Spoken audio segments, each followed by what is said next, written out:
Hi, this is Marlene with Miami Ghost Chronicles, and I want to welcome you to another episode of Stories of the Supernatural. Wherever you find us, whether it's a video on YouTube or on your favorite podcast platform, please like and subscribe to us so that you can get notification of when a new show is released. You can also find us on major social media platforms where I give you a heads up about upcoming shows and which date and time they will be aired. If you go to MiamiGhostChronicles.com, you can find links to the shows, MP3 files which you can download, or links to your favorite platform like iTunes, Spreaker, SoundCloud, and all other major sources. You can find information for upcoming and past talk show appearances as well as new book projects at MarlenePardo.com. You can also purchase books and merchandise there. And you can visit my author page on Amazon at Marlene Pardo Pellicer. Due to popular demand, I'm narrating my True Believer stories that I've collected throughout the years in a new series called Supernatural Storytime. You can find links at supernaturalstorytime.com. If you are into classic horror, ghost, and adventure stories, I narrate some of those at Nightshade Diary, and you can find links at nightshadediary.com. If you would like to read noteworthy news about the paranormal world, true crime, conspiracy stories, and anything that is just plain weird, you can visit the Stranger Than Fiction Stories tab at MiamiGhostChronicles.com. I do want to thank you all for being part of my audience, and I think you are all wonderful.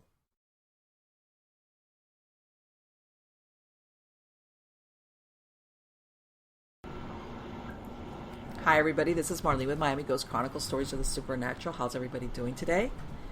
I'm doing good, kind of, and I apologize up front if I make weird noises and I sniffle a lot. I'm in recovery from a severe allergy attack, okay, and it's got me in its grip, so right now I'm heavily medicated, and as any of you that suffer with allergies will know that, man, it's bad. But anyway, guys, I want to talk a little bit about and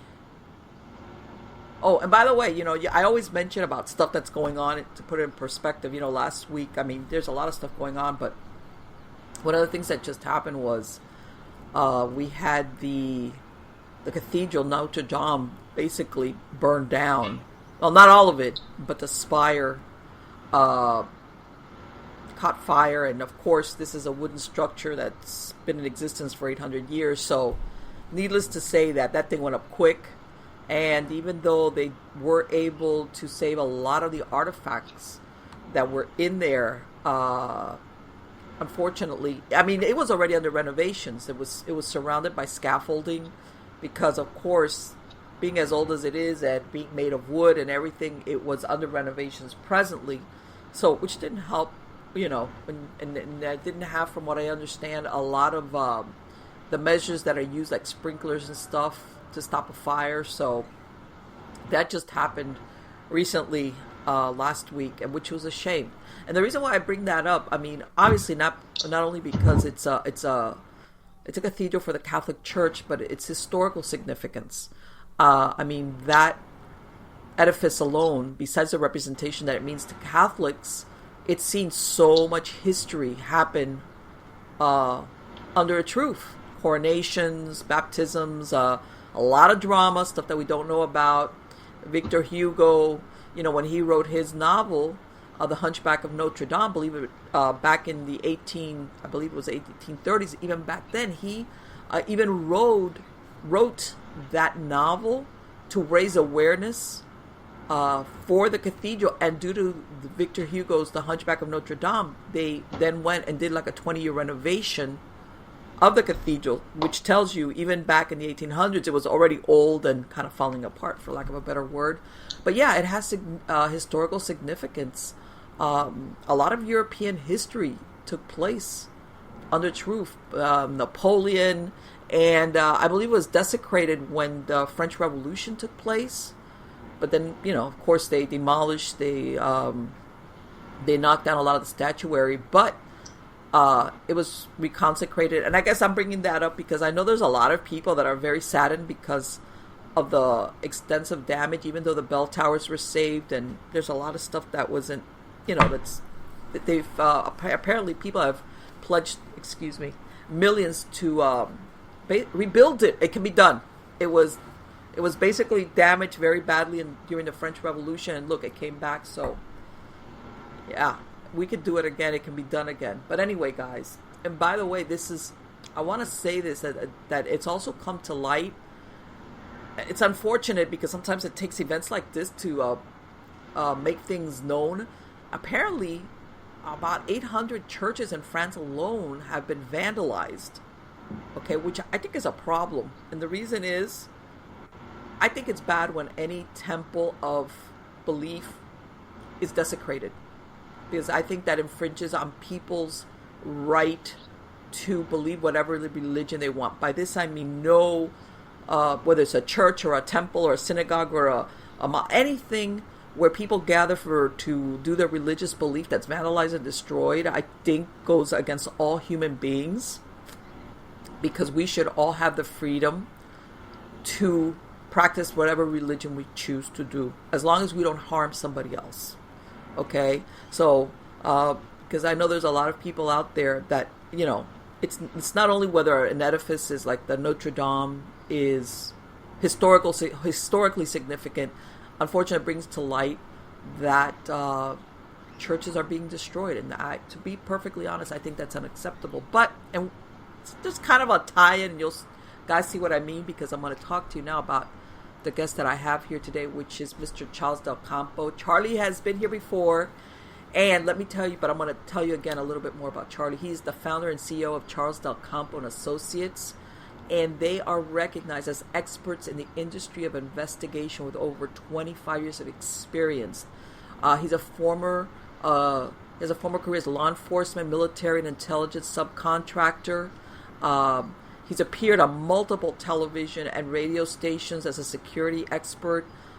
He's also done various journalist assignments on national events, and he has brought, especially lately, he's also an expert in the area of occult crimes, cult investigations, including, unfortunately, child abductions. And one of the things that we're going to talk about today with Charlie is he's in the process of writing a book. It hasn't been released yet, which is called The Devil Within You.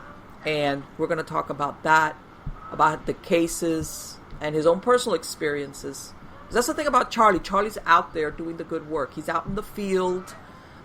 He is, in other words, he's not going by research on Google or picking up on other people's experience. He's talking about his firsthand experience. So let me bring him on. How are you doing today, Charlie? Very nice to be back in your program, and I think we're going to do for the first time, and I don't think there's anything out there in the news media or social media of the events that we're about to disclose today. And I think the need has finally arrived. This is no longer hypotheses or theories. These are actual events that are truly happening and are kept completely confidential for obvious reasons, which we will explain later on. Right. And unfortunately, I want to say it's different, but unfortunately, we know that I think people are realizing that there's a lot of stuff that the masses, when I say the masses, I mean the bulk of society, sometimes are totally in the dark about. But anyway, I'm going to let you run with this, Charlie. Let me ask you something. This book, The Devil Within You, what prompted you to want to write this book? I think that it's my fourth book. My first book was compared to Da Vinci Code, Secret Societies Exposed. And I'm the first author to be aired on CNN International. Right. That book was very successful. Then the second one was seized by the government because of its contents. And then the third one in Spanish, El Circo de los Cavernícolas, which pretty much talked about our anthropologically throughout our cycles of life, how we have become self-destructive. That one received literary awards from the Ateneo in Puerto Rico. Excellent book. So now I'm working on this one, which is as a result of the ongoing kidnapping of children for human sacrifice. Okay. And I know this is like right off the left field, and a lot of people are in disbelief that it actually occurred. But I'm going to give them a lot of reference and proof that they can do their own little investigative research. I've actually been involved in more than over 100 cult-related abductions. Wow. And which usually It's a mixture of the conspiracy theories that people say about the New World Order with the Illuminati, which, that's completely defamation on that aspect. They're more into the political, financial power. But we do have, in the United States, nationwide, an approximation by federal statistics by the FBI, an estimated 10,000 children disappearing a year. Wow. No trace whatsoever. This is kept strictly classified in order to avoid a social pandemonium within society. Now I want to take the effort of bringing this out strictly because of the situation that we have with the borders between Mexico and the United States, dealing with El Paso, Arizona, and California. I will be addressing one investigation in particular, which is in El Paso and Juarez in Mexico, which is considered right now the most dangerous city in the world, above the death rate of Afghanistan and Iraq. Something completely amazing. But, what prompted me to do this is the fact that, not trying to be politically correct, Donald Trump is not only trying to create a wall and safeguard our nation from incoming undesirables, because we don't know on databases what backgrounds do they have, whether they're terrorists, criminals, pedophiles, or serial killers. The problem is that a lot of these people are Satanists, and I'll be able to prove that. There are actually ongoing right now in Texas hundreds of Mexicans that are illegally working in the states of Texas, Arizona, New Mexico, in which they're being kidnapped by their own Mexicans and then taken across the border. When you're coming from the border into the United States, there are a tremendous amount of security checkpoints in which ICE, immigration, has to clear you with visas, with passports, whatever have you, and you're completely scanned. There's no practical way you can really get in. Right. However, very interesting, when you're going from the United States into Mexico, there's absolutely no checkpoints whatsoever. You can literally take stolen cars, narcotics, weapons, whatever have you. And this is how the ongoing narcotics drug lords get access to weapons, because they're being brought up from the mafia and a lot of people that deal in the underworld with weapons, and they illicitly bring them across the border. Right. In other words, going in there, it's just come on through, come on in. Yeah. The main issue is, and I will address this first, we're going to be talking about Satanism, and I'm an expert in demonology, not by practice but by theory, but I have investigated this group, so of course I have to keep up very active with associations with all of these clandestine groups. I'm also a Freemason, Rosicrucian, a Theosophist. I practice Acme Yoga from the teachings of Elena Roerich. So I'm a spiritualist, and I am involved in metaphysics. Nonetheless, in order to be a cult investigator, you have to be able to identify who the culprits are, which are their order, and what are they doing. And that's how you're able to locate some of these missing children.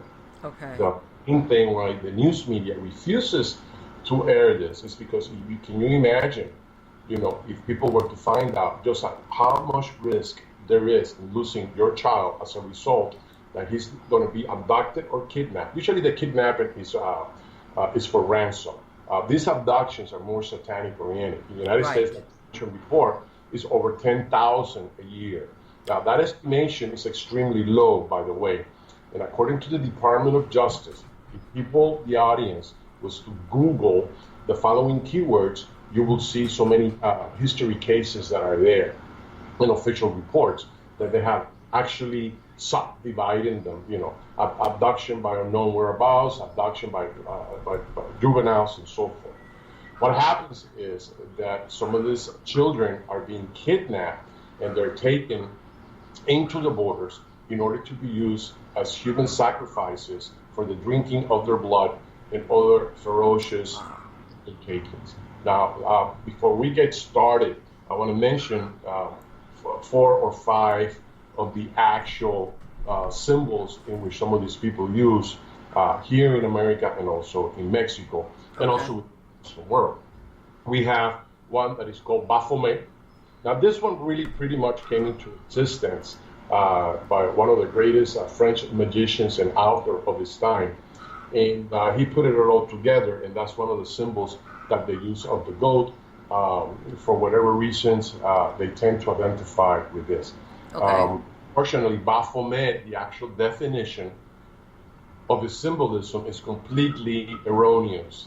So a lot of people, don't make any correction because you are sworn into secrecy and not divulging what it says.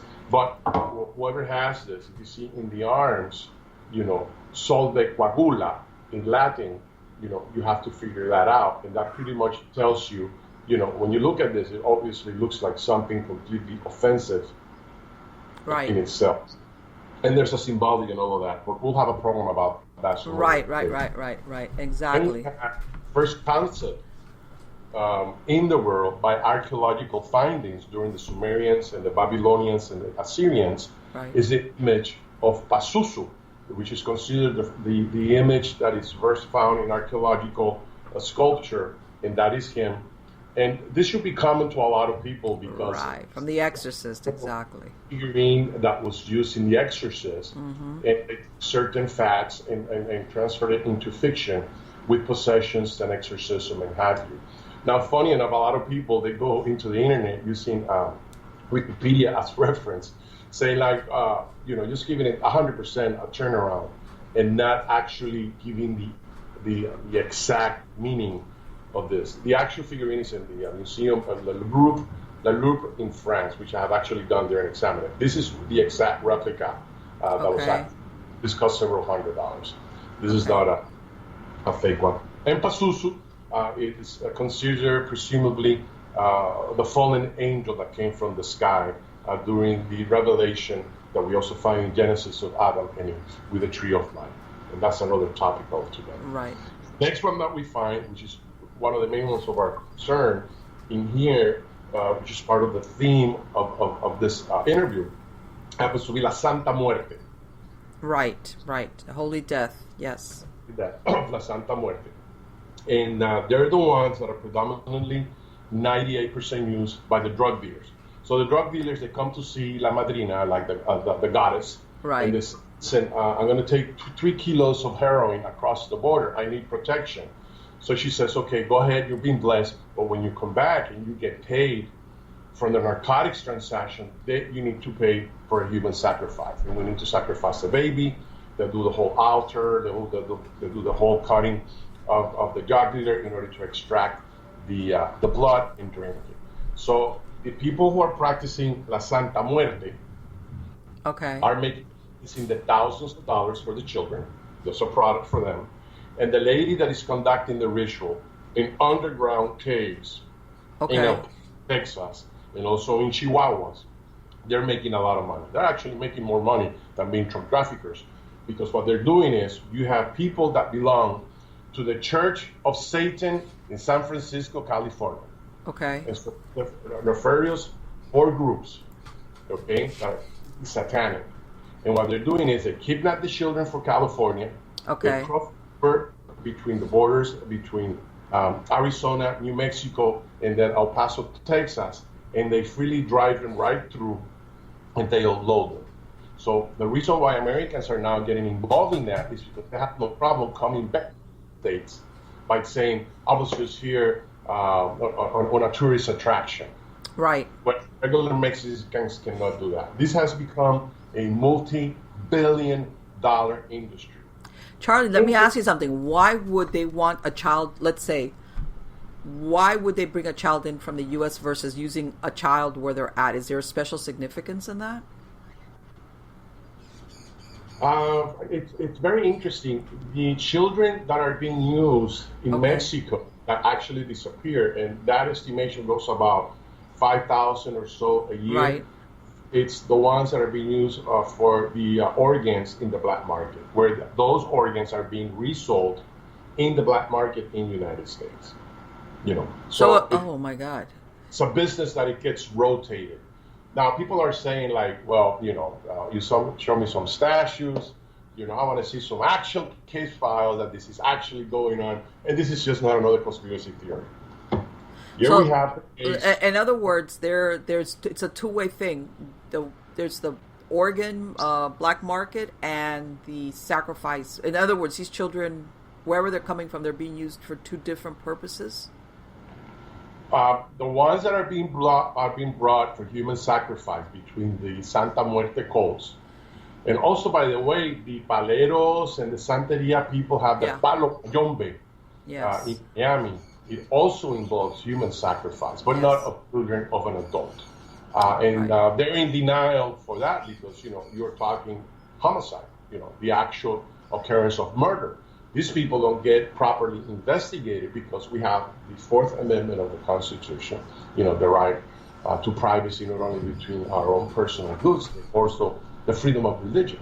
Right. So as a result of that, it comes under the poisonous tree. Any evidence that you are acquired through any means without prior knowledge or notice, then these people have a right to defend themselves and say, it's very restricted. Right, exactly. But the problem is it's very hard to enter the inner circles, just like the Golden Dawn by Israel Rigardi, or the OTO, or the Templis Orientis, by some of these other nefarious individuals from England, Aleister Crowley, and so forth. So everybody is trying to mimic and imitate the rituals, and it's just the adoration for satanic and destruction. Anything that is contrary to Christianity, Okay.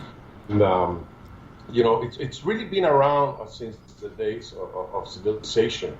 The Canaanites, which is the section of the Palestinians right now between the border of Gaza and Israel, always used to practice the god of, and Horus, which can be researched, will always want to receive the firstborn child, and they will actually sacrifice them into the fire alive. Now, well, let me tell you something. Let me mention real quick now that you said it. About not even about a month ago, they published where in Peru they discovered a mass pit of 140 children between the ages of 4 and 14 that were sacrificed by having their hearts ripped out. What they found was, of course, the mummified. That's why they're able. It's not just the skeletons, and they inside the pit. Where they discovered about 200 either llamas or alpacas sacrificed, and 140 children also part of the sacrifice. And this was... this is where during the Mayas and the Incas, the Mayas were practically doing the same, and this is where the blood sacrifice really originates with La Santa Muerte, that is presently being very active with over 1 to 2 million practitioners. Going back into the Muslim devil worshippers, very well known is with the Yazidis. There's a book that was written by Isaiah Joseph that tells them about devil worshipping. Okay.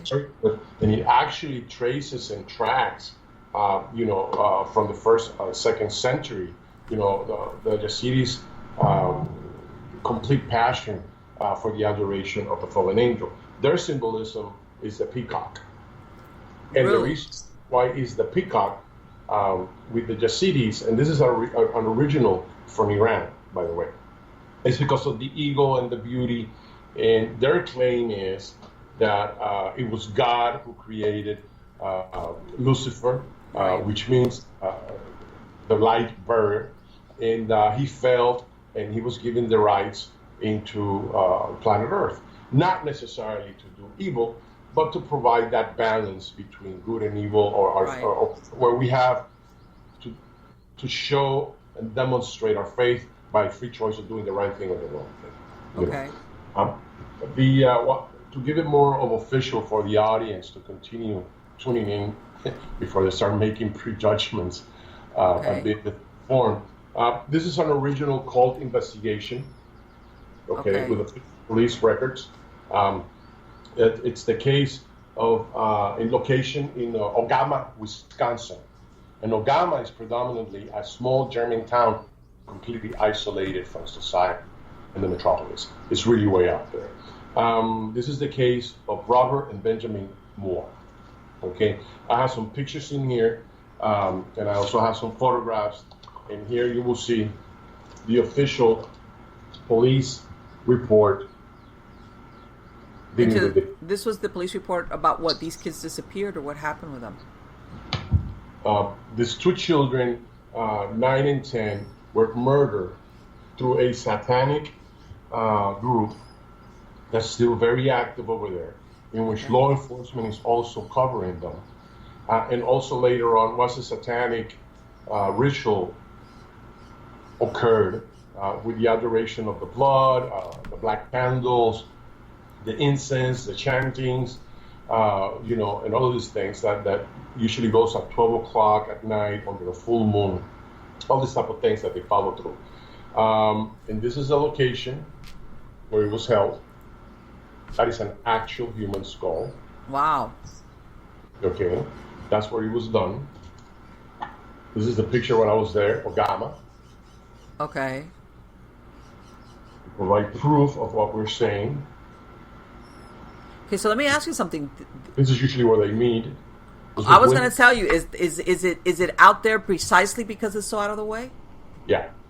And if you notice in the pictures, a little bit vague because of the reflection of the light. Right. You appreciate the snakes and the other symbols. What is that a picture of, Charlie? Is that an entrance to where? In here, there were also when I was involved. I was involved not in finding the children, but in investigating the cult in itself. Okay. On this particular case, and the mother was completely distraught.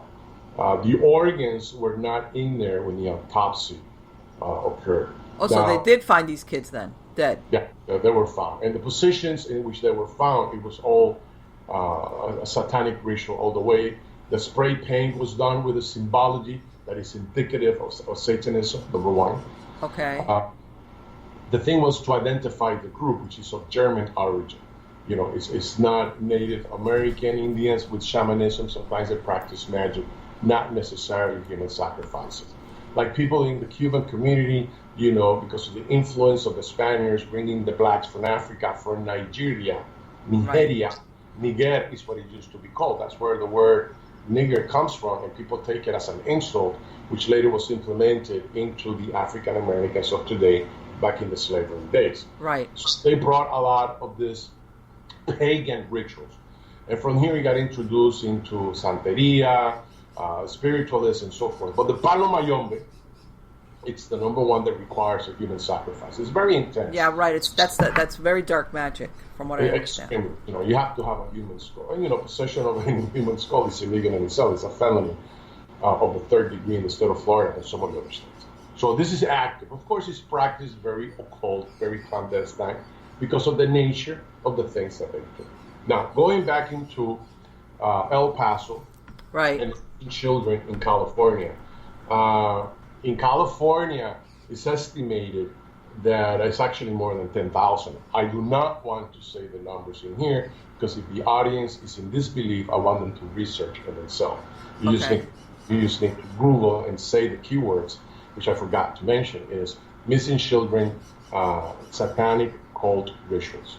And it will clearly be there. And it's become a multi-billion-dollar industry. And also now you have, they have upgraded and they said, well, we have law enforcement in our way.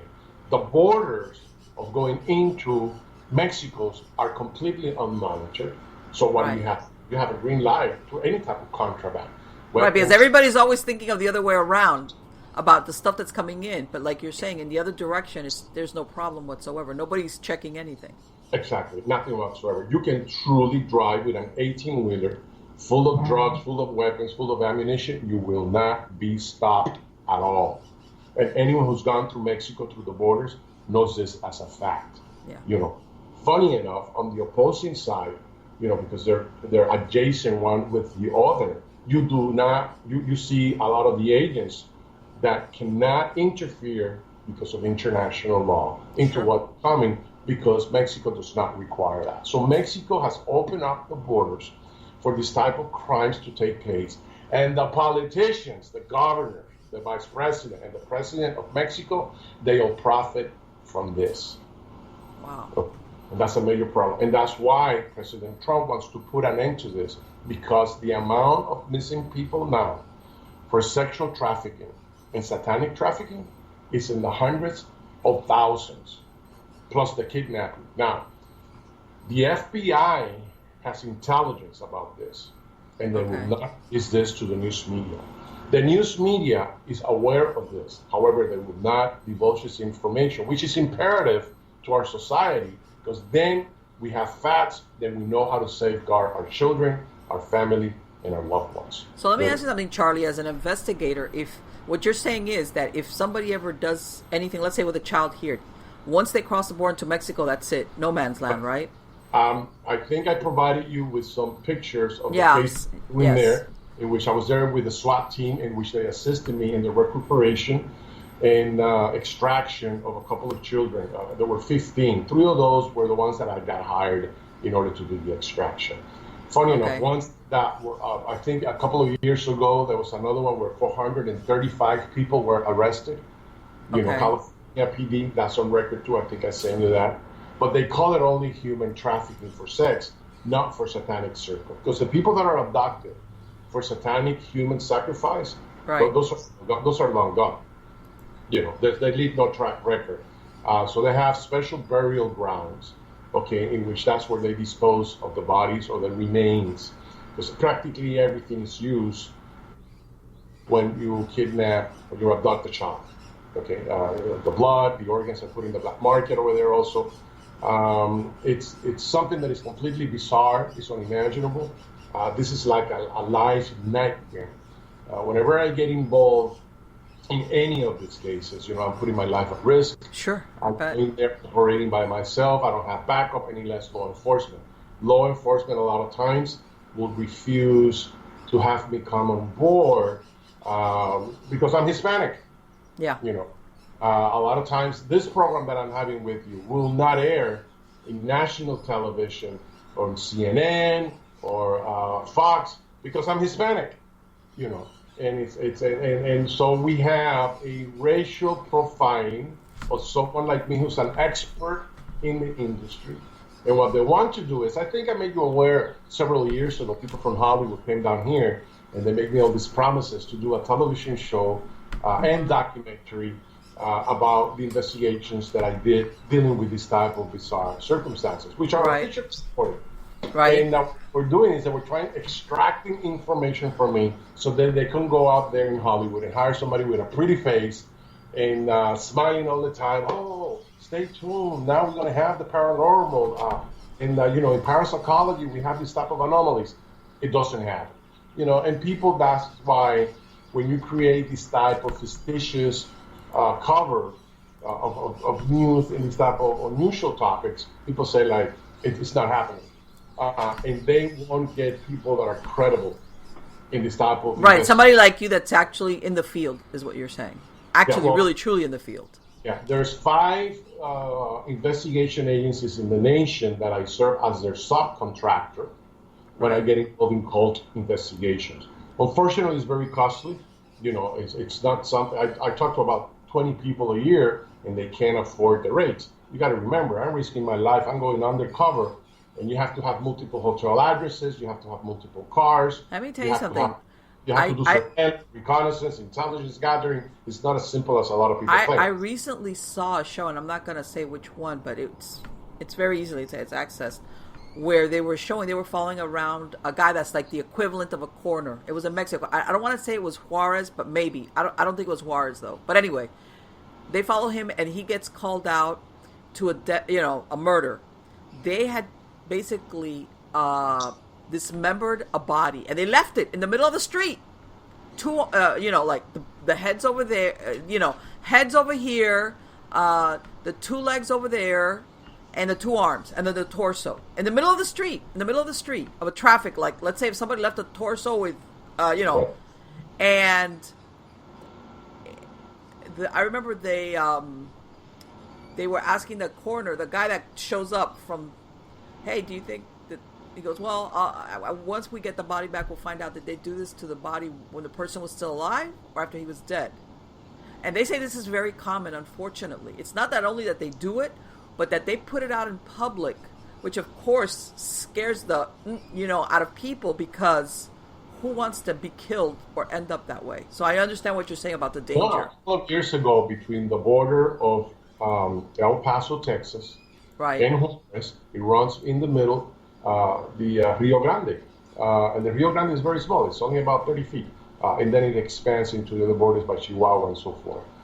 In the Mexican section, in their billboards, they have three bodies that were completely decapitated, hanging from the billboard. And people in El Paso, I-10, can actually see this.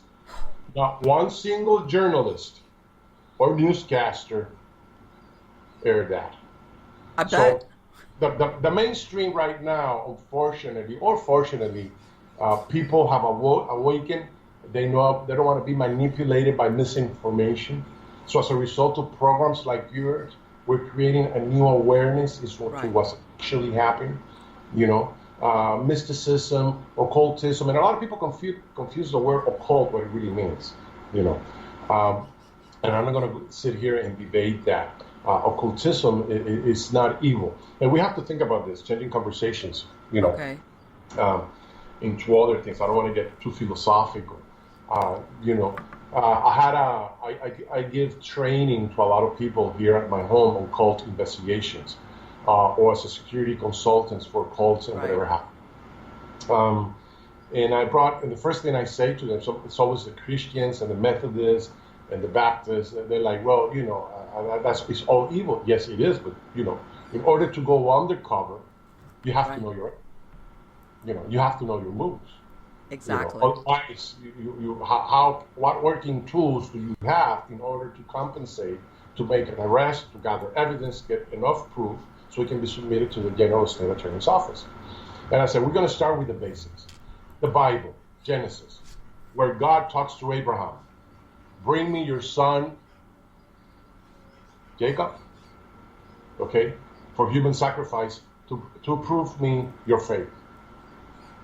So here we have God, our universal creator, the God of the Israelites, Right. The Bible, which was written 150 years after the death of our beloved Jesus Christ, but which you have 12 dedicated apostles or more, of which there's nothing documented during the time in any of the ancient archives, either by the Greeks, the Romans, the Syrians, or any of the Persians, which is very unusual. Yet, we find in the Quran Jesus Christ being mentioned by Muhammad, the Almighty, more than 100 times.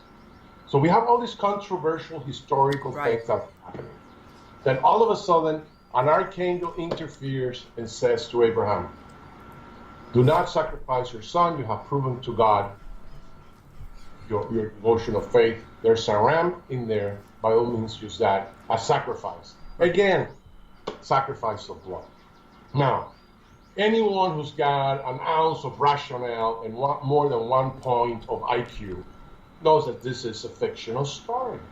Because no God who has created this wonderful, beautiful universe will be so sadistic that to be egocentric belief that I need a human sacrifice. Exactly. It's sorry. But people don't think they're dogmatic, they're being programmed. They think that by questioning their doctrinaire, that they're going to define their almighty creator. On the contrary. But nonetheless, we do have these evil worshippers, and they are within the infrastructure of government.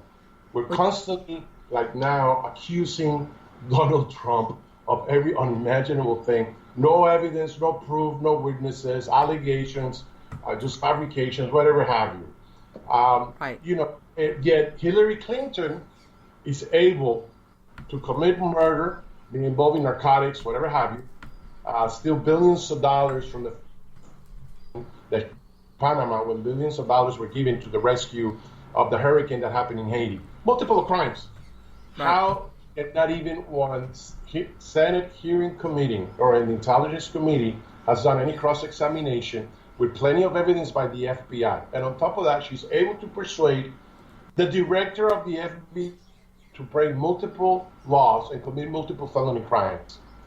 That, my friends, is called protection by her devil spirits.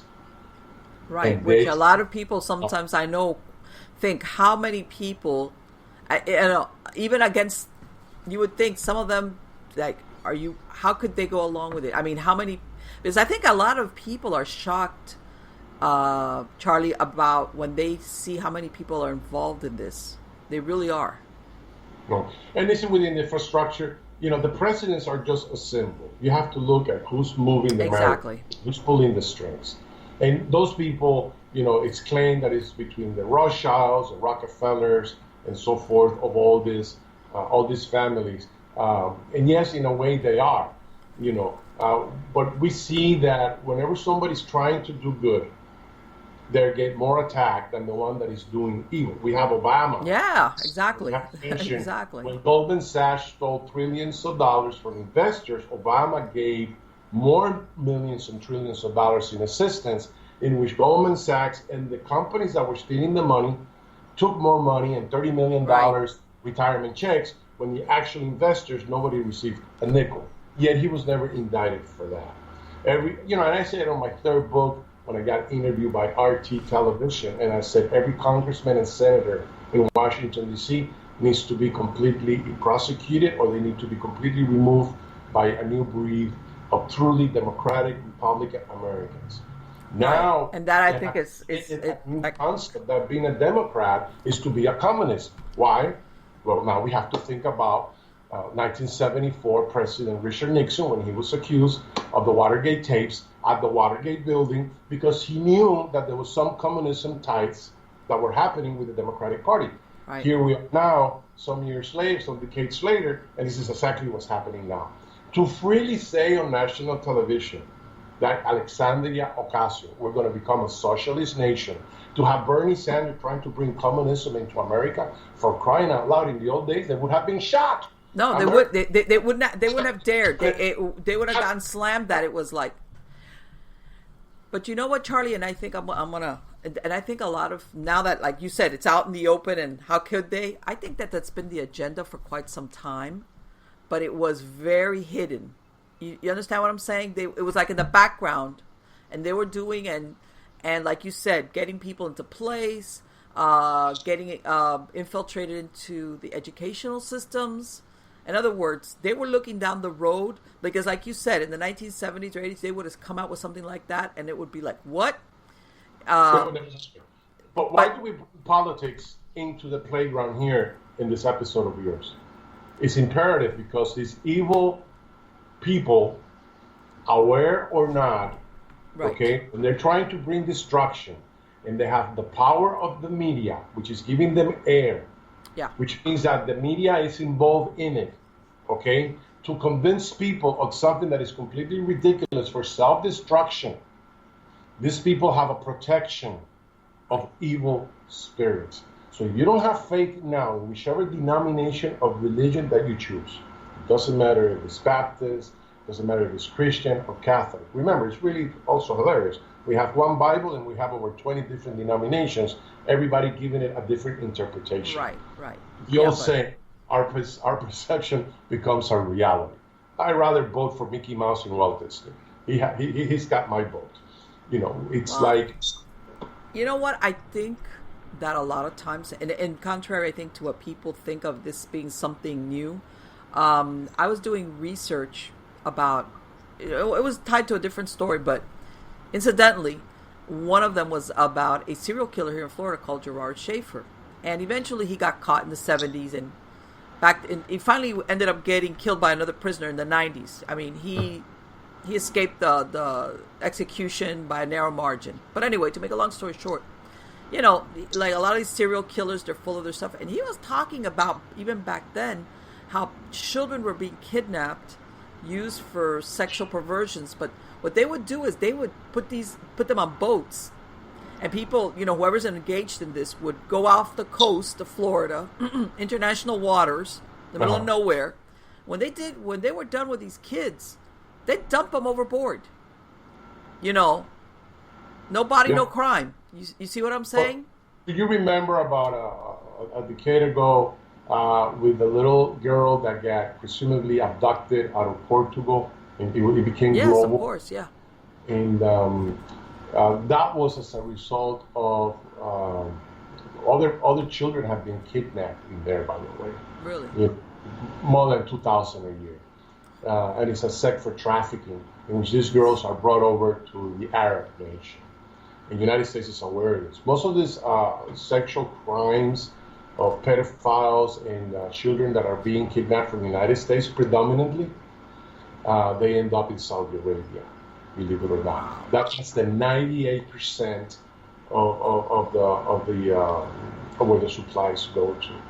No, it's amazing what's going on nowadays, and it's unfortunate that we are not getting acquainted with more information from the government on these issues.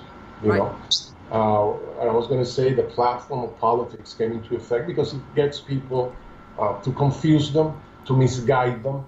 And we are truly living in the days of darkness. I say that, there's practically, our food is contaminated, our environment is contaminated. It is really funny, the platform of the political parties of the Democratic Party are using these good things, which later is not going to happen. You and me, we come from a communist nation. Yes. I mean, about empty promises and selling the solutions is going to be better. Sure. Nothing ever come out any good out of Russia, out of Czechoslovakia, out of Hungary, out of Poland, out of Cuba, out of Korea, out of Venezuela right now. Yeah, boy.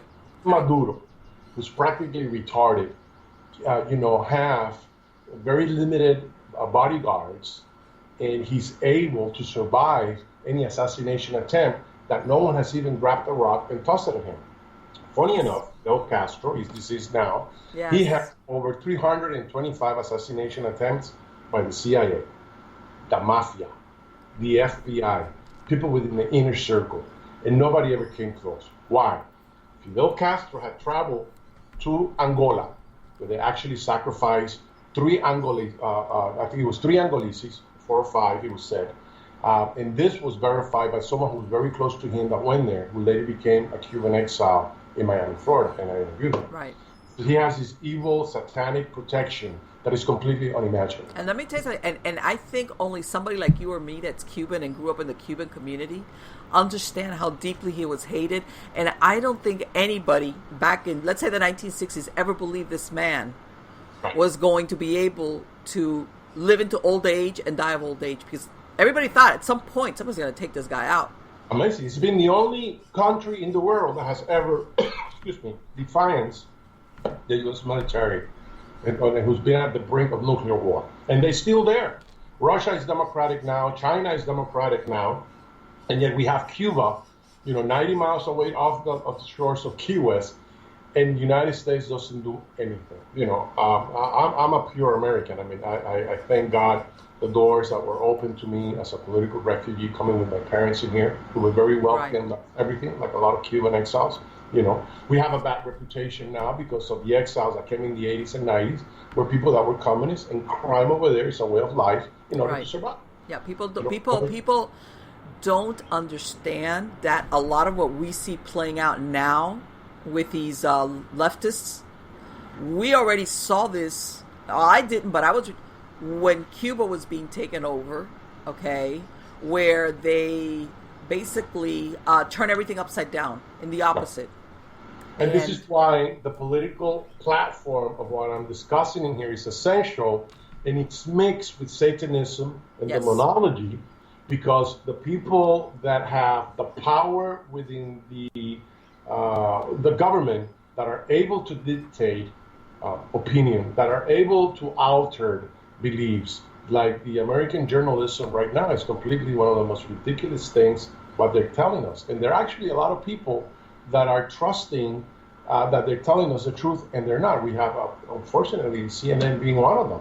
It's like a daily crusade against a defamation. You know what, Charlie? And I think a lot of people, I've become disillusioned with journalism, because I think a lot of people were saying, okay, you're a journalist, maybe you have certain beliefs, but somewhere along the line, you start saying, man, wait a minute, I think I'm wrong about this. But none of them are. It's like, are these people, are they on drugs? What's wrong with you? At what point do you start?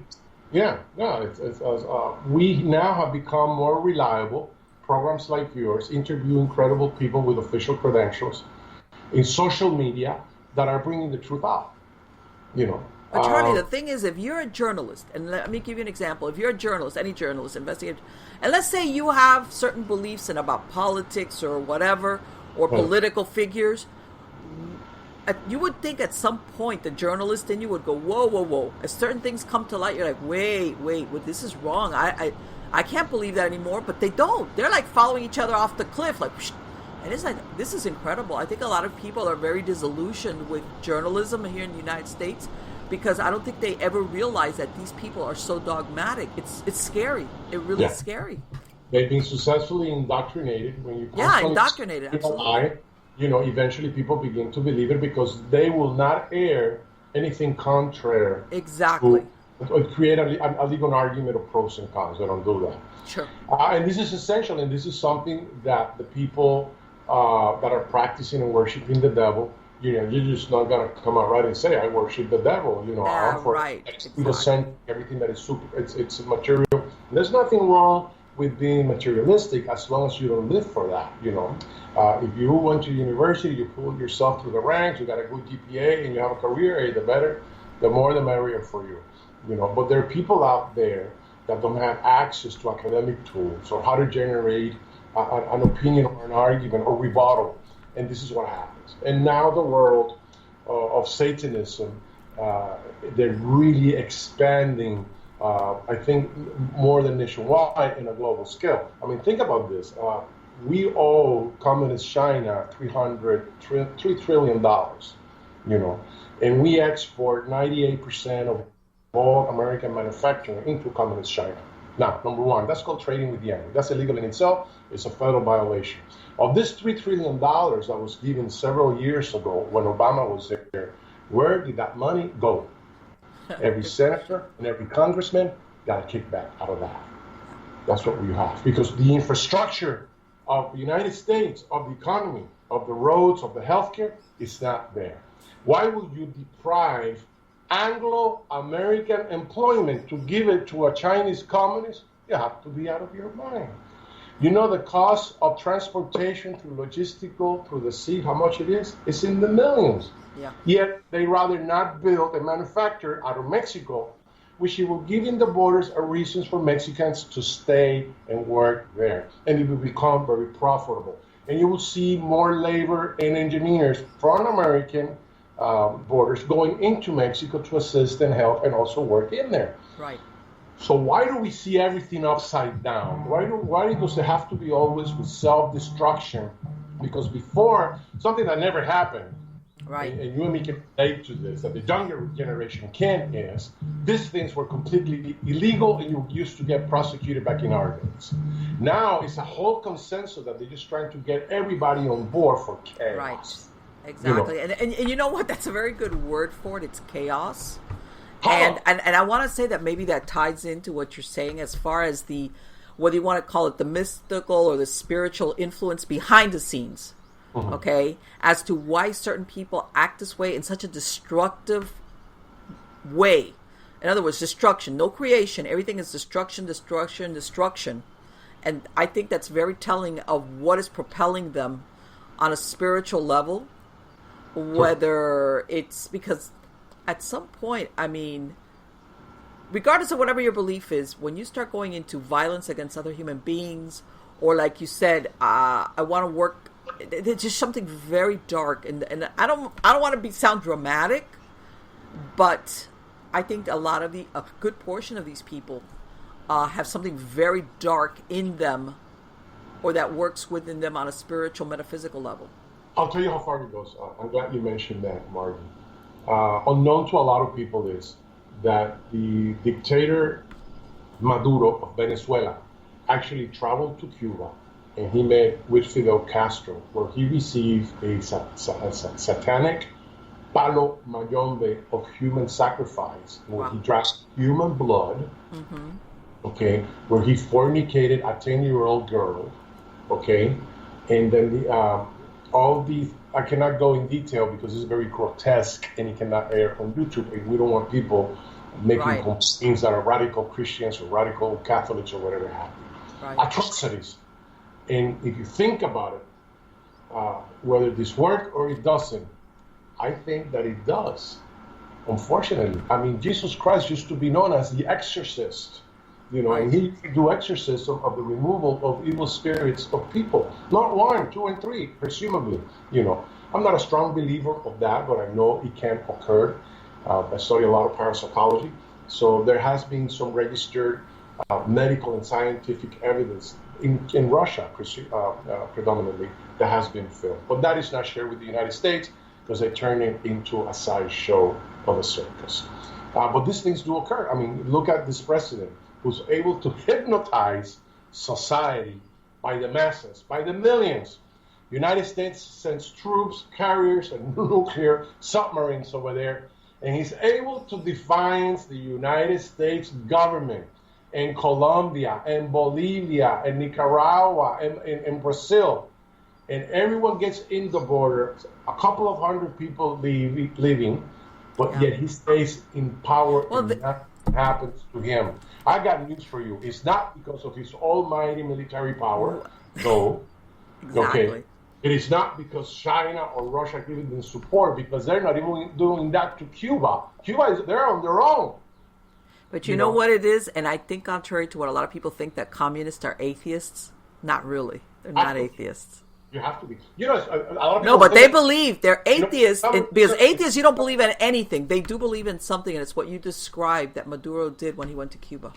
Yeah, Satanism is usually their predominant religion. In order for socialism or for communism to work, there has to be a democratic country first. Once it becomes once it's democratic and the communists come on board, they completely abolish democracy. Yes, of course. Think about that. Then there's no more the freedom of speech, and your constitution and human rights are completely vacated. But anyways, we're talking about some of these people that practice Satanism. Yeah, and this is what you're saying. Behind the scenes, part of the practice involves, besides human sacrifice, I think there's a special niche for child human sacrifice. When Eliphas Levis, also known as Papus, drafted the concept of the Baphomet, notice that he has the world, okay?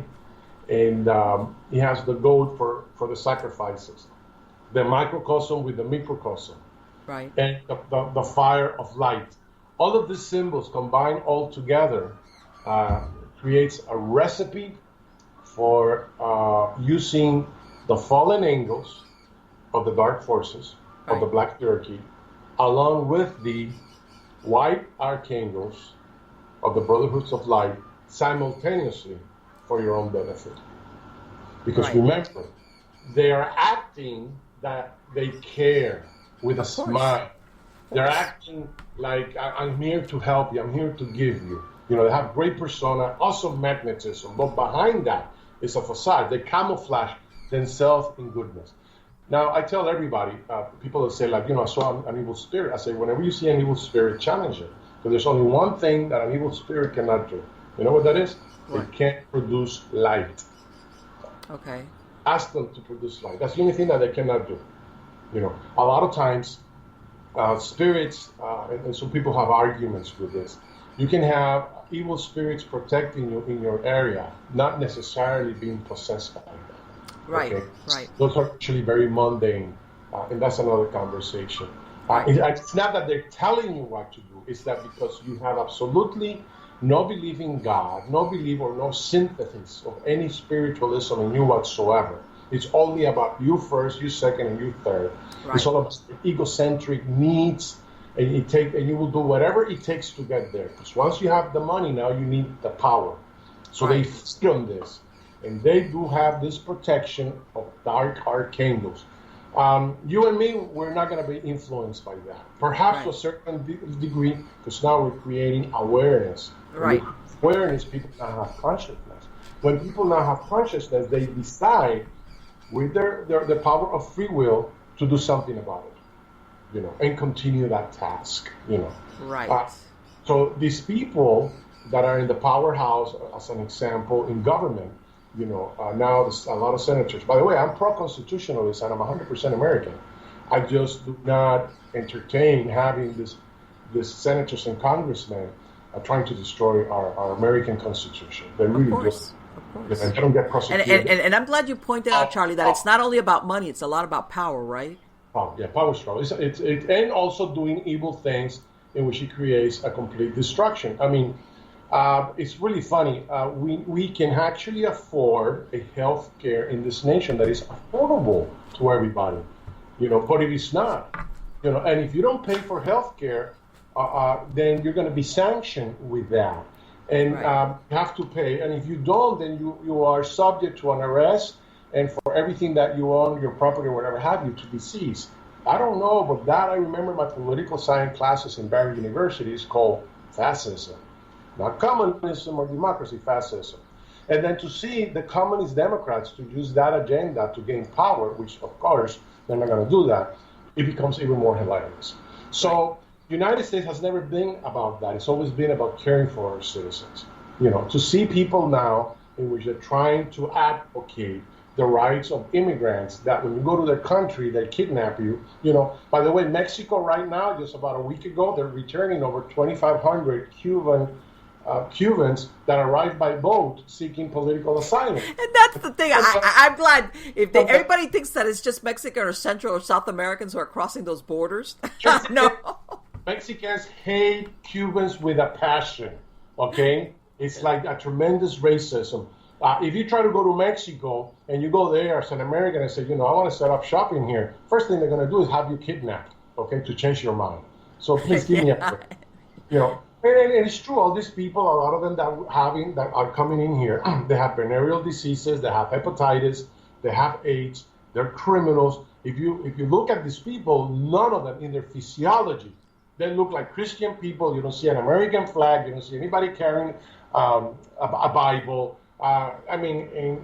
Who in the right mind, it's something I don't believe, a mother will grab their 3 children and bring them across 4 or 5 states. How do they get fed? Where do they use the toiletries and the water? And you look at these people, and they don't look like they have sweated an ounce. Heavy set, overweight, 300-pound women are going like, not even a Navy SEAL can cross 4 states. And this woman. These people She's in great shape, man. But they're not showing that. Of course not. And going back into the subject matter, the ones that we're talking in here is that 1% of devil worshippers that are coming into this country exactly to be part of the multi-million-dollar scheme of abducting children for satanic human sacrifices. Charlie, what do you say about, that they're saying that that a lot of these adults that are coming in are bringing children with them, which turn out not to be their children because you get an exemption. You treat it differently if you're part of a family or coming with a child. What happens to some of these kids if they're coming over with an adult that's not really their family member? Well, you have to think about it. After 5 days of presumably 5 days walking or feeding them, they have no choices. They're completely misguided. You and me have worked as DCF investigators for children, youth, and family that have been sexually abused, molested, or psychological traumas. And the children, they just go play along. They'll cry within the first 48 hours, where is mommy? And then you have a caretaker, and he's feeding them and taking care of them. They accustom themselves, adaptability, so they follow through with that. And they don't know how to converse with an adult to tell them what's actually going on, that their victims were their parents, whatever happened. Thank God certain people have actually found out what is going on. But a lot of these people are coming and crossing the border in order to join the massive profits that is in human trafficking in the United States that is not being addressed. And one of the reasons why, unfortunately, President-elect Donald Trump, which has the intelligence, he's not divulging that, and he will get more support if he did, if he was to talk about the actual crisis with case laws and investigations like I have, and explain to their nation what is actually going on, and we need to do something about it. And then he will have 100% vote. And anyone who says to the contrary, anyone who, it's really funny, Pellicer, if you look at this woman, she's mentally ill. All you have to do is hear, no, for real. All you have to look at her eyes, how evil she looks. She's got slurred speech. She's incomprehensible. Yet she is in the powerhouse of the Democratic. Yeah. She's very, She has a very powerful position. She received from El Chapo, when El Chapo was captured and transported and extradited into federal court in El Paso, okay, he testified that he gave over $3 million to Pellicer. Wow. Okay. And why would he do something like that, right? Exactly. And she's still there in power. Now, this is federal court testimony. It's there. Yet none of the news media has aired this.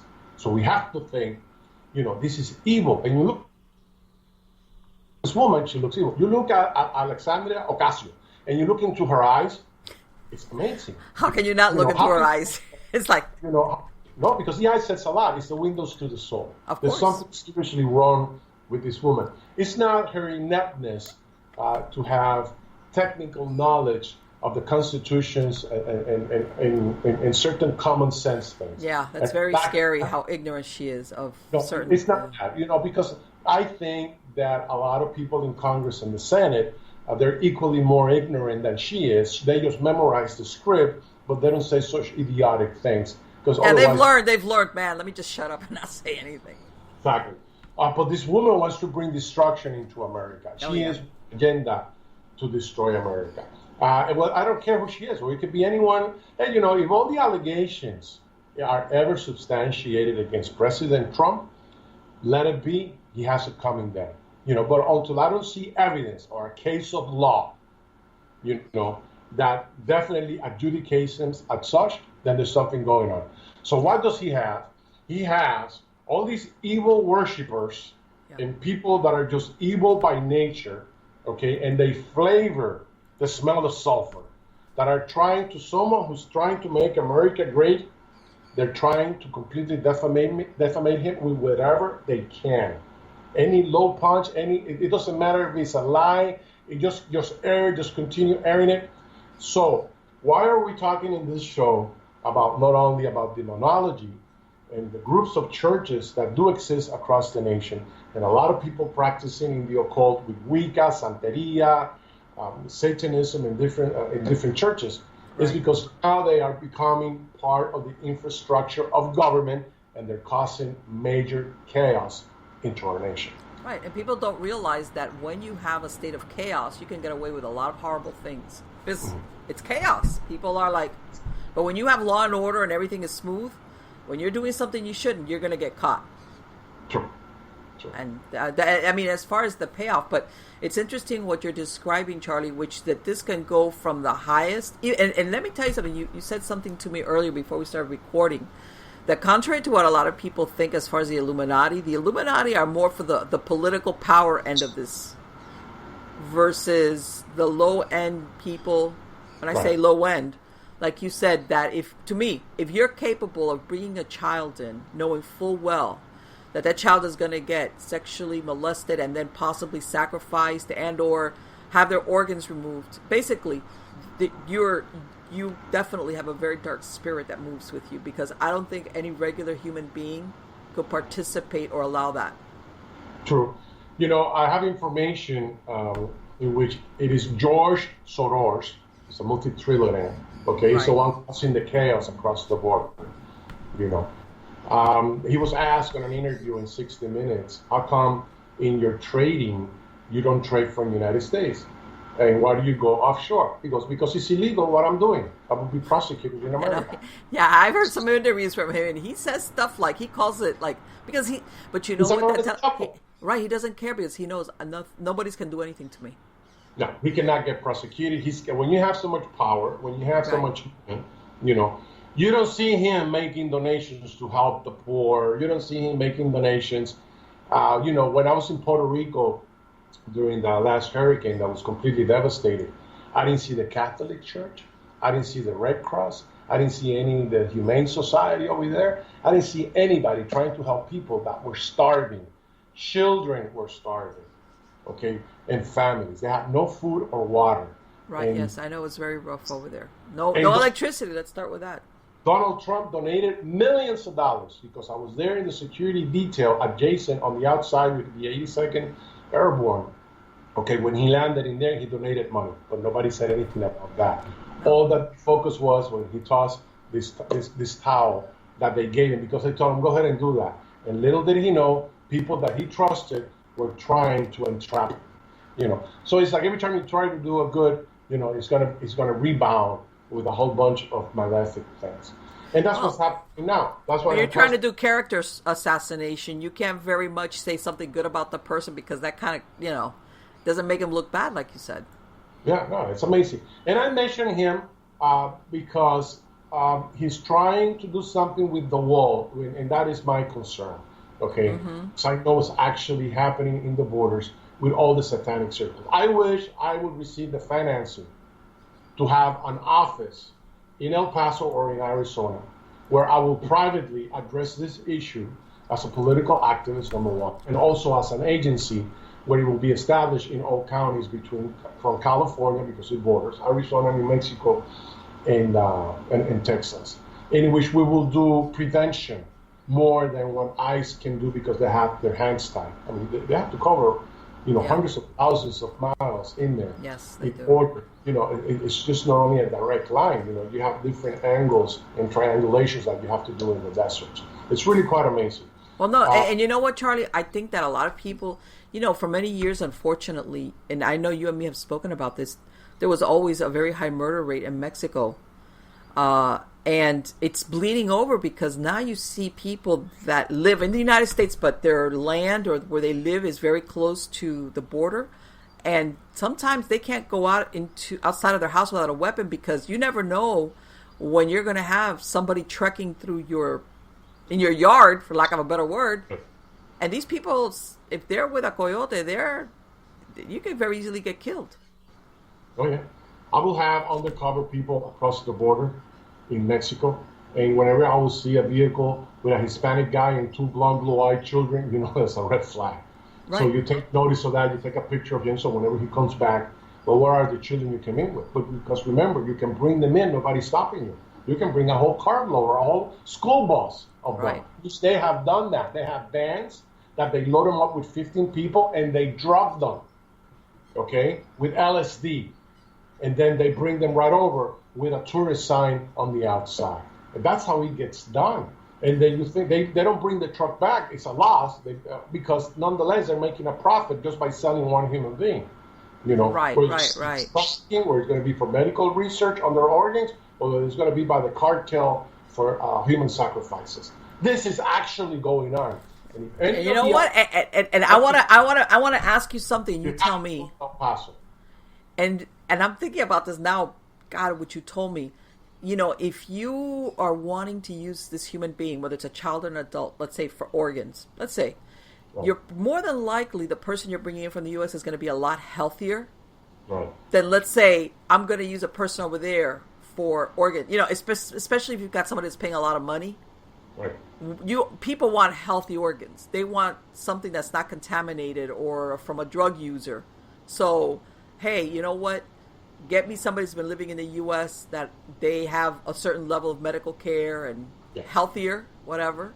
Well, the refrigerations of the organs are better kept in Mexico than in the United States because we as neighbors, we pay more attention to what's going on. And the laws are a lot stronger. We have surveillance cameras, we have GPS locators, we can really identify them in here. But once you cross over the border, that's the end of it.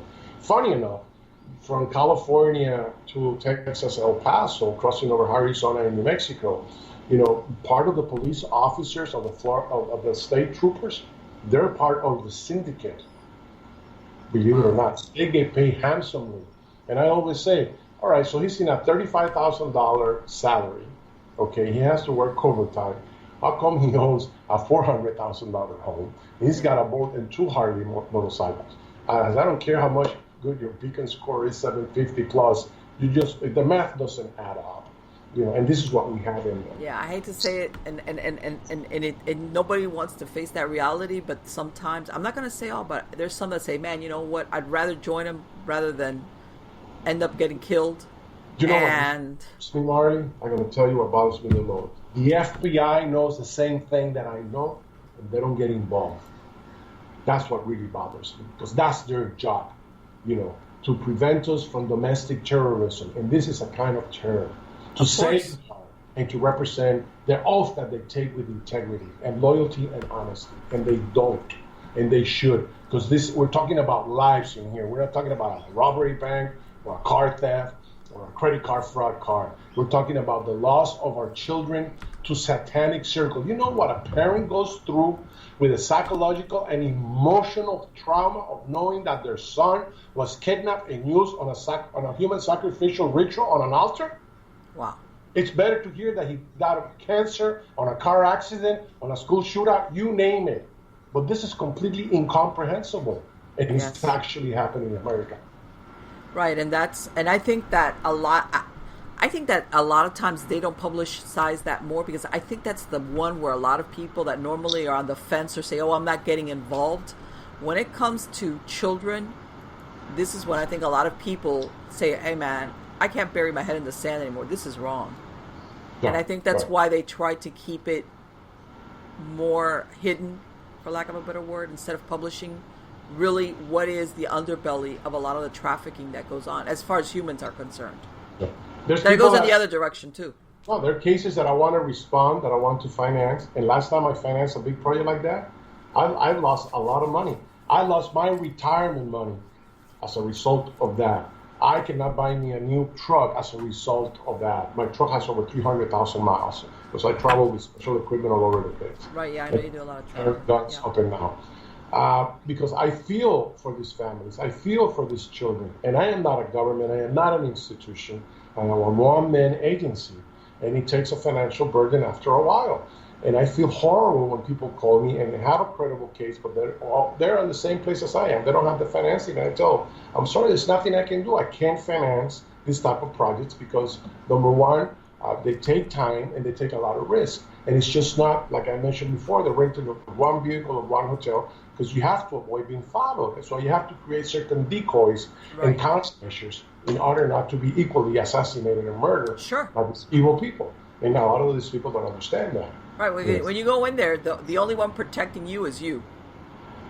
I mean, there's not like the police is going, no. And the hand of God.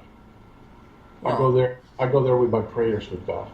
Well, of course, and this is, but I mean, at the same time, Charlie, it's one of those things that sometimes people underestimate how much risk somebody that goes, like you said, to do an extraction is really under. True. It's what they call in metaphysics the warriors of life. Yes. The warriors yes. And a lot of people don't realize that that's a very important component of doing that type of work. Yeah. No, it's not for everybody. I bet. One thing is to write a book and using other books as reference. I'm in the trenches. I'm dealing with that. And I'm dealing with law enforcement corruption. I'm dealing with the family's emotional, which they want closure. I'm dealing with, I have to provide results. I have to follow leads that are not there.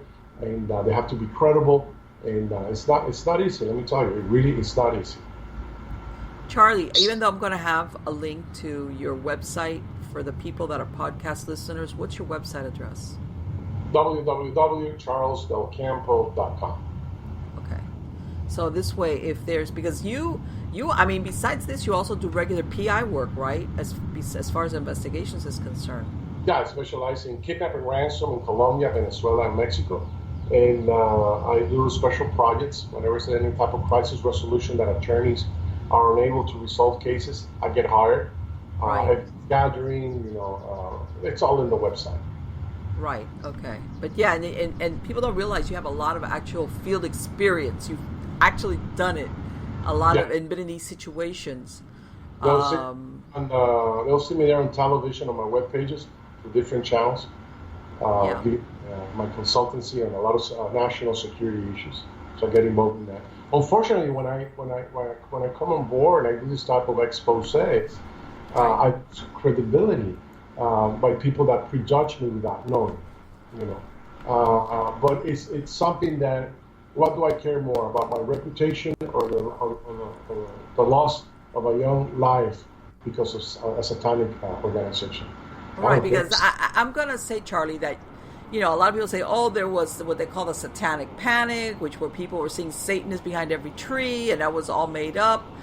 And I think people don't realize that sometimes, even, like what you said, there was a case up in Wisconsin. I mean, it's different groups of people with the same end, even though they might be into their own rituals and their own belief system. their way to power on the spiritual metaphysical plane involves bloodletting, and of course, what more powerful than the bloodletting of an innocent, which is a child? In Miami now, what predominates is Palo Mayombe. Yes. And also voodoo by the Haitian community. Yes. In which they do grab a virgin, they keep her out at home, and then a group of about 25 guys will rape her and impregnate her. They'll keep her there, they'll feed her, they'll shelter her, they'll care for her. Once the child is born, then he's used for human blood work. And they drink blood and so forth, and they make candles out of the leftover fat from the baby's calf. This actually goes on. And it's very common. And it's kept very confidential. Of course. Know of City of Miami Haitian police detectives that shelter the area when these things are happening. This actually happens. Nobody, that's what I call the underbelly. Nobody wants to go there. Science fiction movies and drama movies out of what I lived through. I kid you not. And document all of these things with pictures and interviews and witnesses and so forth. Because, it's more than the world of the paranormal or anything in the parameters of parapsychology. This is truly, truly bizarre, that is very hard for anyone with rationale to comprehend and best to accept as a reality. Yes, and that's the thing. I think you hit a nail on the head. Sometimes people think, how can that exist? I don't believe in that. I wouldn't believe in that, but that doesn't mean other people really do believe it.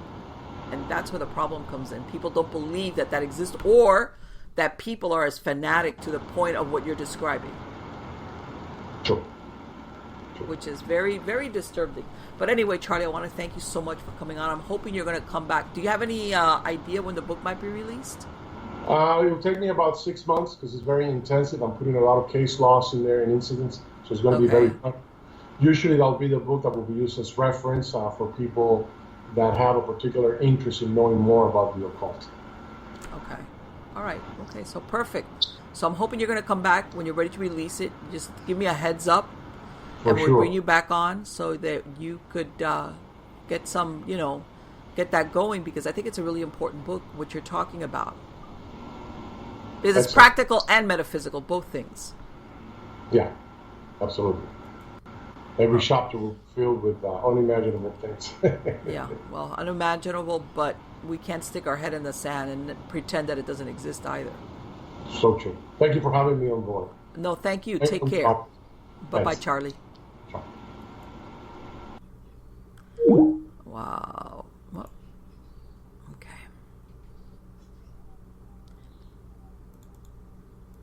All right, guys.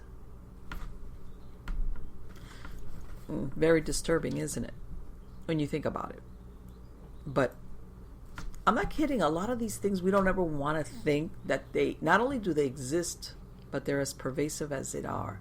Because especially if you live in the United States and you live in a very, for lack of a better word, normal lifestyle, where, those things, let's say child kidnapping or killings, that happens. But it's not common, and and it is. It's same thing. What Charlie was describing is absolutely true. Everybody right now, there's a big debate about what's going on at the border and as far as the immigration and blah, blah, blah, blah, blah. And everybody's just thinking about what's coming into the U.S. And nobody thinks about what's going in the other direction. And I can tell you what he's describing is absolutely right. I've been down there, and you want to roll on in to the Mexico side, and you go right on through. Nobody searches your car. Nobody looks at you. Nothing like that. Everybody thinks it's, and I know he's coming from the point of view that once something goes beyond the border, it's no man's land. If you're trying to recover somebody, do an investigation on a crime, anything like that, that's it. Nothing. And let's face it, law enforcement over there, if we think our law enforcement is overwhelmed, over there, the law enforcement, they fear for their lives, and they have good reason to fear for their lives because, and let's face it, let's say you are a police officer Mexican police officer in any jurisdiction, whatever it might be, however good your intentions are, if you think, man, if I act on doing what I think is right, but let's face it, nobody's going to have my back. Nobody's out there thinking, oh, you're probably going to get killed. So if you don't do anything wrong, it's like, hey, I'm going to follow orders because I need my job. I need to feed my family. I need to feed myself. And, you're outnumbered, for lack of a better word. And I don't want that to happen here in the United States. I don't. And I'm glad about what Charlie was talking about, because a lot of times we only, we see the end result of, whatever's going on with the political debate, or everything that's happening in our world right now. We just look what's on the three-dimensional evidence or whatever. But what he talks about is that there's a hidden spiritual, metaphysical workings that are the underpinnings of a lot of the actions that we see human beings involved take.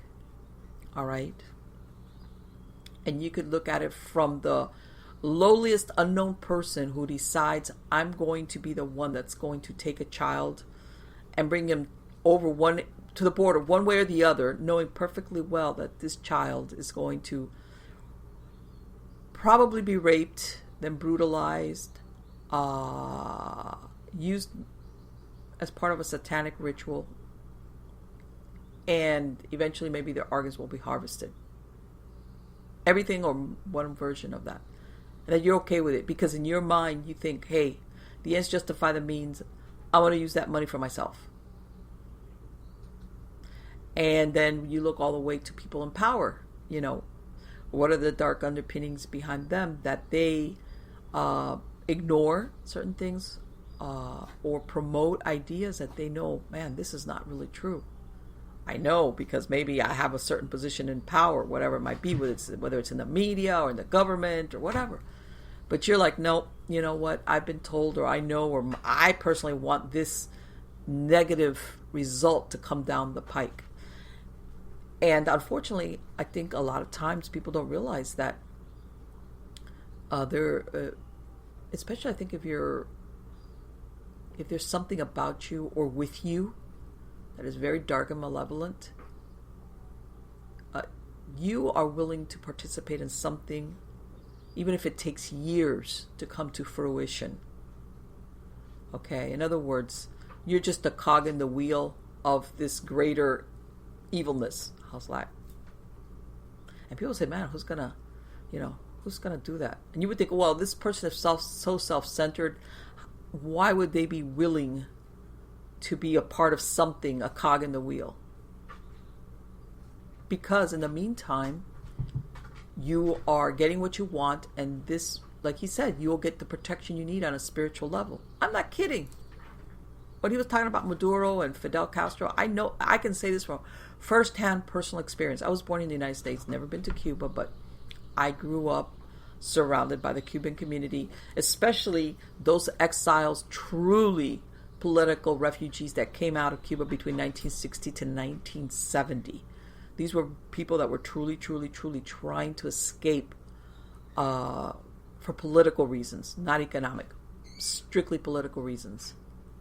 And back then, I remember, not my family, because by the time this happened, my grandfather was a retired police officer, and he had been already living here in Miami prior to the communist takeover, late 1950s, even though he saw a lot of things as a police officer that, a lot of things that were made to look, that were basically done by the communist government that eventually would take power, but they would do it to make the other people look bad. But anyway, I saw what happens as far as that there were people here that came over and they were refusing to buy real estate, a house, because they were thinking, any day now, any minute now, Fidel is going to get whacked. He's going to get killed. Somebody's going to kill him. If it's not the U.S. government, it's somebody that's willing to sacrifice themselves to get him. the hatred ran that deep. And he didn't. He died of old age. He was a dictator. And let me tell you something. Horrible, horrible people, countless people were killed. Some known, some not known. And that guy died of old age. And the communists are still in power in Cuba.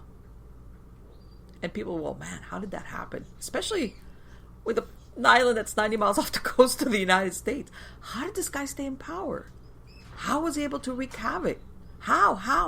I don't care how good your bodyguards are. I don't care how good your intelligence network is. I don't care. How was this guy able not only to stay in power and stay alive? And I think that's what Charlie was talking about, that you think, okay, was there a supernatural element there that was guarding him? You know, making sure that this person would be able not only to keep on doing a lot of things that had to do with killing and human agony and bloodletting. In other words, a quid pro quo. I'll take care of you. I'll make sure that you stay in power and that you get everything you want. But in return, I want this. And who knows what... Well, a lot of obscenities and things that he did are well known, but there's a lot of stuff I'm sure that took place that went on behind locked doors. You know, believe me, you know, and I know, like I said, I didn't read it. I saw this firsthand. Nobody ever believed that this man was going to be able to stay in power as long as he did after committing the atrocities he did. Which, by the way, he ended up killing a lot of people that were with him before he declared himself and took over Cuba. He ended up killing a lot of his own people. I mean, that's how much of a psychopath he was. But at the end of the day, being a psychopath, you would think, would not protect you from somebody killing you. God knows he had a lot of enemies. Even people that at some point might have supported him ended up being his enemy. And he did. And you would think, well, Marlene, that's way out there. As far as how this guy stayed alive, he was getting protected. He was getting protection from the metaphysical, supernatural side. Yeah. And I think it's only somebody, and I'm going to say in this particular instance, like because of my cultural background and what I grew up seeing, that you would think, man, I mean, wait a minute, they say a cat has 9 lives. It's not, believe it, it's not a stretch of an imagination to think that he was getting help from something out there, and considering what his actions were, absolutely had to be something very dark.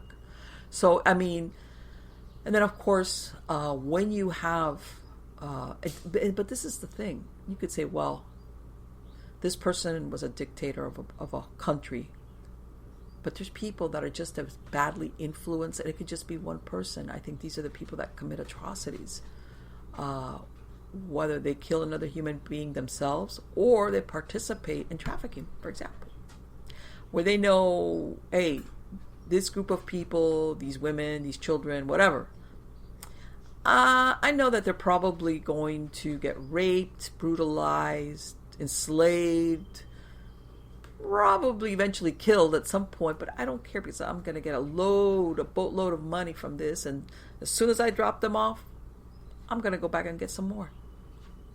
I don't care, because I don't care. Do you understand how devoid of humanity that person has to be?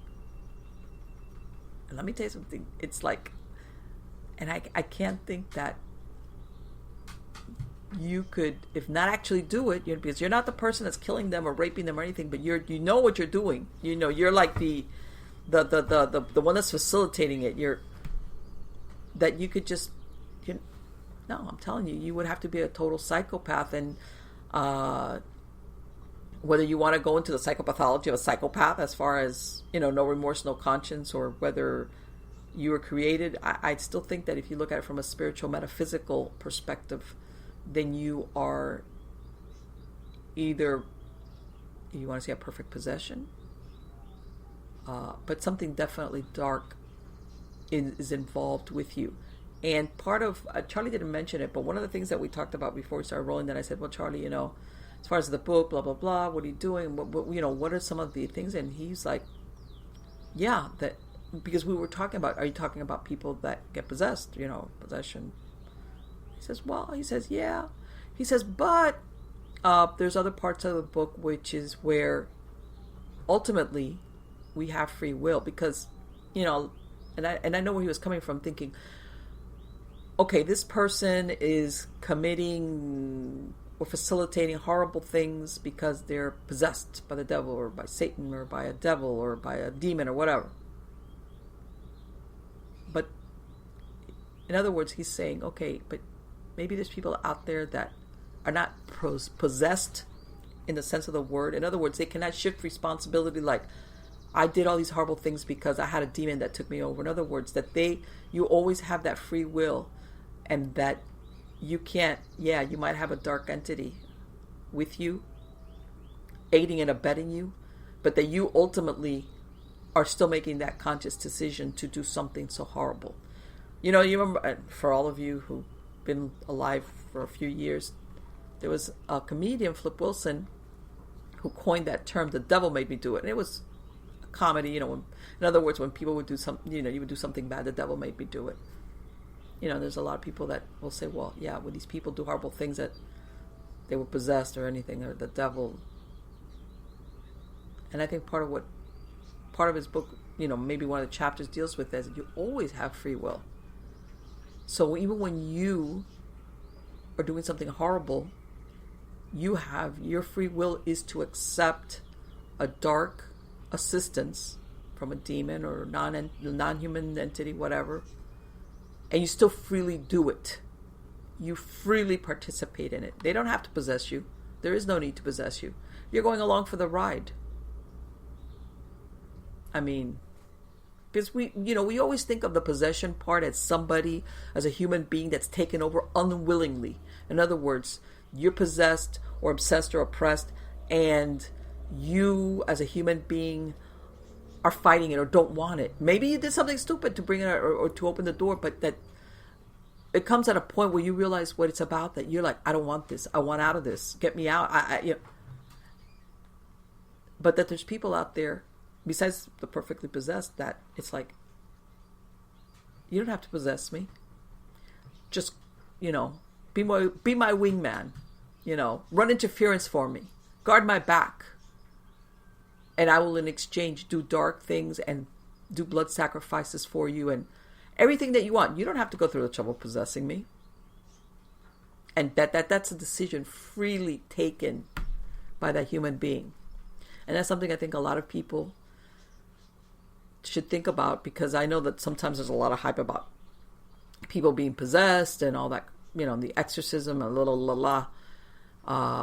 and that sometimes it doesn't necessarily have to be an out and out possession. It just, because people think, man, which human being is going to agree to this deal? Apparently there's a lot of them. It's like, hey man, yeah, this is my co-pilot. Okay, and a lot of people say, Marlene, you're like, there's people out there that either, if they're Satanists or Luciferians, they believe in the devil in an abstract way. They just have this way of looking at the world and at humanity that's, in other words, they're more liberal about it. They don't, in other words, they're not tied into dogma, Judeo-Christian dogma, blah, blah, blah, blah, whatever the case might be. And they just want to live life their way they want, and they just, if you want to call them a hedonist, whatever. But no, I am talking about something that's more metaphysical, more spiritual, but very, very powerful. Very powerful, whether it can manipulate the person directly or that person willingly goes along with the agenda. I will get what I want. You will give me wealth, power, whatever it is, protection. I'm going to do horrible things and you're going to make sure I don't get busted. Whatever. And yeah, it's very, I think a lot of us like I was saying, have a hard time thinking that there's people that they don't need any convincing. They're on the program, and I totally believe that whenever you see any human being who their agenda is destruction versus creation, okay, whether it's destruction at whatever level, depending on where you are in the food chain of society or overall, you see somebody that their main thing is destruction, right there, that's your first alarm bell should be going off, going, okay, if you're all about destruction, okay, versus creation, there's something that's off about you. And that's probably your first tip off, that you've got a human being probably that they have very little regard for other humans. But anyway, guys, I hope you liked the show. I loved speaking to Charlie. Like I said before, I'm hoping that he's going to come back when he releases this book, whenever it's ready to go. I've also got a lot of fantastic guests coming on. Make sure to visit MiamiGhostChronicles.com if you want to get links to the MP3 files, to the videos, or even to the podcast platforms. I'm on all the different ones: iTunes, Spreaker, Spotify, iHeartRadio, Mixcloud. I'm on all of those. My True Believer Stories, if you want to hear some of those, you can go to supernaturalstorytime.com. And if you go to nightshadediary.com, that's where I narrate classic adventure, ghost, and terror stories of that kind. Very interesting, I think. But it goes without saying, thank you so much for being part of my audience. You're all wonderful. Please come back again soon. And also, check out on the social media. That's where I'm airing information about new guests upcoming, and etc. etc. And again, I'm working on another book. I'm hoping to I am going to release it this year. I'm just undecided about whether it's going to be one book or two books. So again, guys, thank you so much. Take care. Bye-bye.